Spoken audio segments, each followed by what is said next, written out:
Pan India trend peaks లో ఉంది. ఇదంతా ఇప్పుడు కామన్ అనే పరిస్థితికి వచ్చింది. ఇక నెక్స్ట్ టార్గెట్ పాన్ వరల్డ్ అంటున్నారు. అయితే ఆ విషయంలో ప్రభాస్ దూకుడు మీద ఉన్నాడు. రాజమౌళి కోసం మహేష్ ఎదురు చూస్తున్నాడు.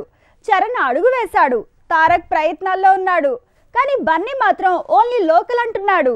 ఇంతకీ పాన్ వరల్డ్ మార్కెట్ విషయంలో ఎవరి దారెటు? హయ్యలు ఆదిపురుష్ తో పాన్ వరల్డ్ అటాక్ చేయనున్న ప్రభాస్ ప్రాజెక్ట్ కేతో కూడా పాన్ వరల్డ్ మార్కెట్ లోకి అడుగు పెడుతున్నాడు. ఆల్రెడీ పాన్ ఇండియా స్టార్ గా అంతటా పాతుకుపోయిన తనకి బాహుబలి టైంలోనే వరల్డ్ వైడ్ గా గుర్తింపు దక్కింది. ఆ గుర్తింపుని మార్కెట్ గా మార్చుకునే ప్రయత్నం ఇప్పుడు వేగవంతమైంది. సూపర్ స్టార్ మహేష్ బాబు ఇంతవరకు పాన్ ఇండియా ట్రయల్స్ వేయలేదు. కానీ ఏకంగా పాన్ వరల్డ్ ప్రయత్నాల్లోనే ఉన్నాడు. భారీ రిస్క్ కి రెడీ అవుతున్నాడు. పాన్ ఇండియా మూవీస్ చేయకున్నా దేశవ్యాప్తంగా గుర్తింపు దక్కించుకున్న మహేష్ బాబు త్రివిక్రమ్ మేకింగ్ లో పాన్ ఇండియా అటాక్ కి రెడీ అయ్యాడు.